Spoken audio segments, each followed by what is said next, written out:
I just witnessed something very,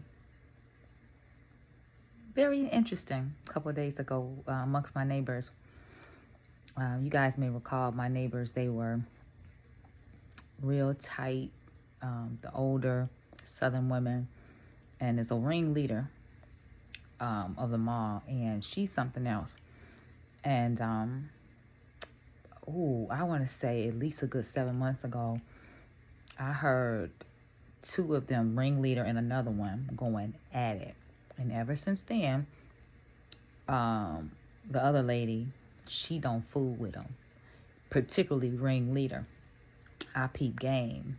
I mean, she don't play about it. She not nasty, but she literally has kept to herself for some months now.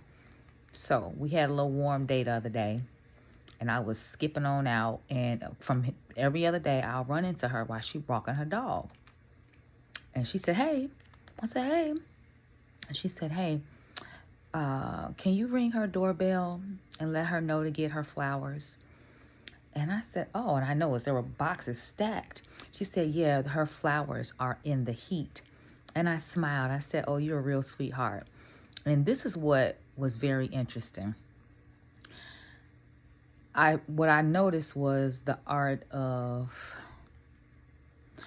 I can't a mature version of, very grown version of, I can't fool with you, but that don't mean I got to be nasty to you. What I mean is, the ringleader, who she don't mess with no more, ringleader is a flower supplier.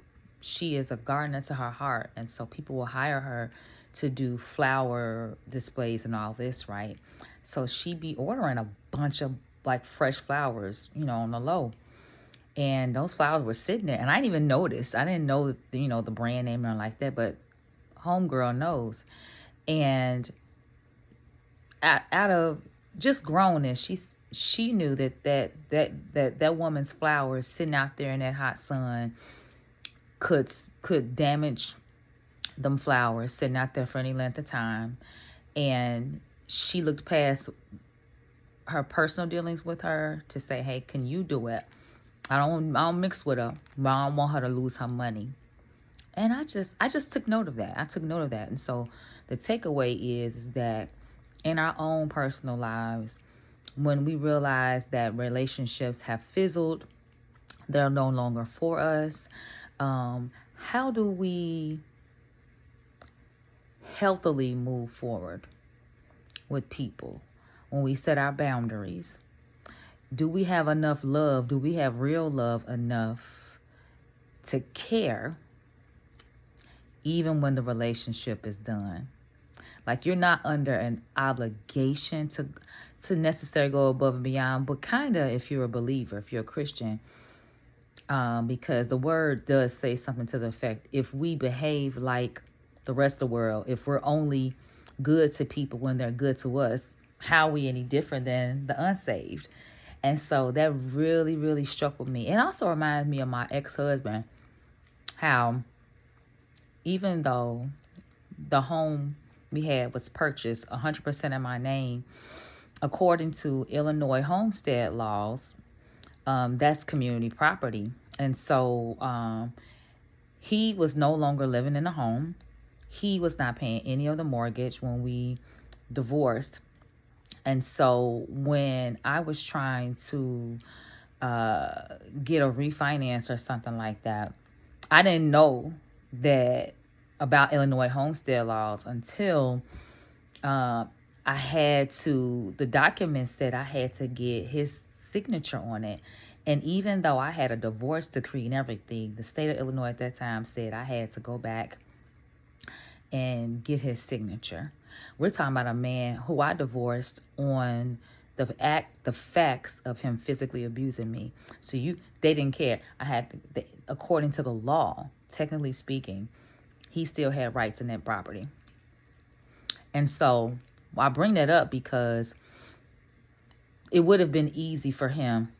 I had a one-sheet quit claim deed, and all he needed to do was sign the quit claim deed to say, "I relinquish any rights in this home," which he doesn't. He had no dealings with the house. He didn't pay for it. It's not in his name. But when I tracked him down to sign it, he made me wait 3 weeks before he told me no, he wouldn't sign it.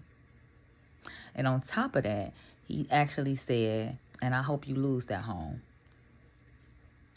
So even though we were probably about a year divorced after that, the man was bitter at me because I divorced him after I gave him multiple chances. He hit me, and I still was married to him. He hit me again. I was still married. Like, I gave you multiple chances, and you still put your hands on me.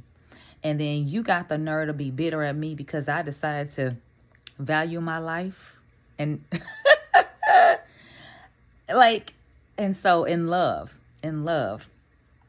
when we are truly humble and we don't really mean another person no harm, and when we recognize that it's done, do you have enough love in your heart to let things be and to still care? I just thought I would drop that word on y'all.